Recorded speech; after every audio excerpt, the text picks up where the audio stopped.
Hello friends, आज का हमारा टॉपिक है उद्वर्तन, उद्घर्षण और उत्सादन क्या होता है, इसके बारे में हम पढ़ेंगे। ये स्नेह जो स्नान है हमारा, जैसे स्नान से पूर्व इनका प्रयोग किया जाता है।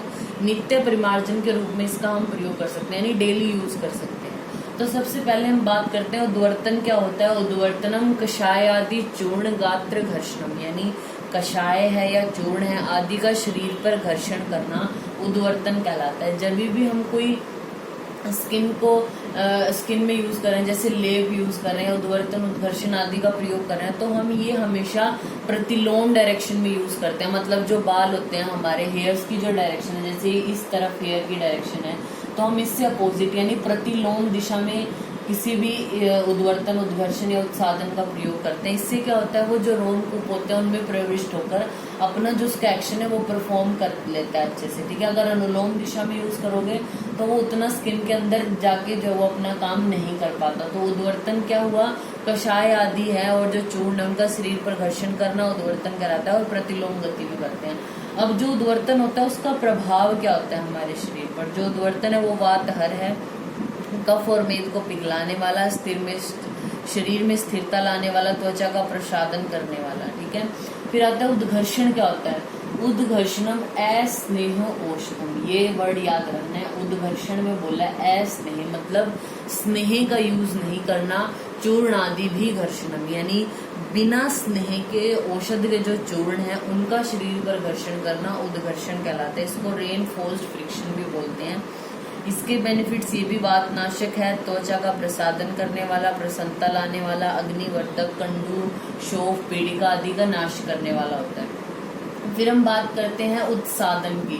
सस्नेह कलकेन उद्घर्षणम उत्सादन, यानी सस्नेह यानी हमने औषध कोई लिया, उसका कल्क लिया, उसको कूट लिया अच्छे से, उसमें स्नेह हमने ऐड करना है। ठीक है, सस्नेह जो होता है वो हमारा उत्सादन कहलाता है।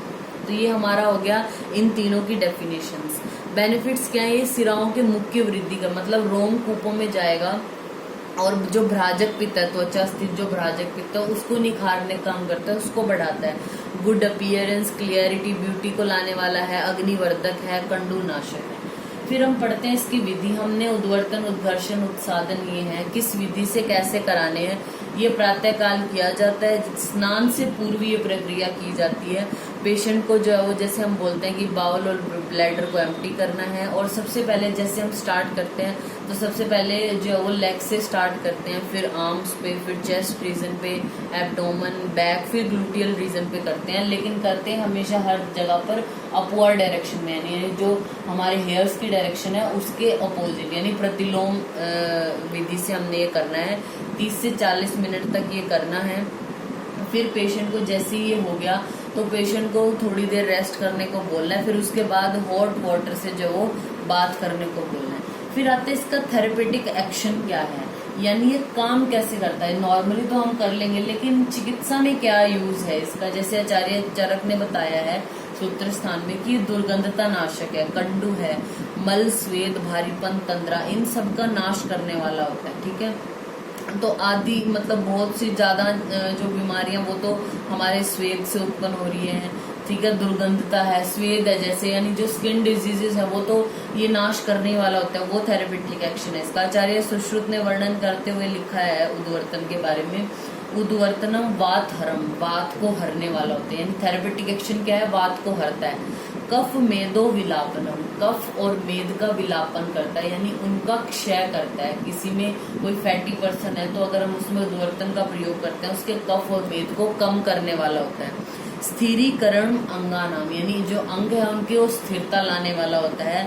त्वक प्रसादनम करम परम, यानी त्वचा का प्रसादन करने में बहुत अच्छा है उद्वर्तन। ठीक है, फिर अब आते हैं इसकी स्पेसिफिक इंडिकेशन। सबसे पहले हम इंडिकेशंस पढ़ लेते हैं। इंडिकेशन जैसे ओबेसिटी है तो उनमें करना अच्छा है, पार्किंसंस डिजीज है, डायबिटीज है अगर किसी को विद ओबेसिटी तो उनमें अच्छा है ये करना।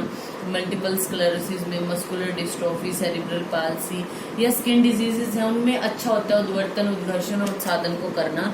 लेकिन अब हम स्पेसिफिक इंडिकेशंस यहाँ पे पढ़ते हैं। मतलब अगर कोई न्यूरोलॉजिकल डिसऑर्डर्स है तो कॉल कुलथ आदि चूर्ण का प्रयोग कर सकते हैं।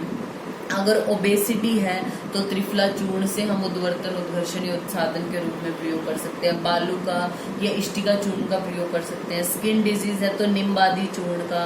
अति स्वेद अगर किसी पेशेंट को होता है तो उशीर, चंदन, पद्म या पित्तनाशक द्रव्य उनका प्रयोग कर सकते हैं।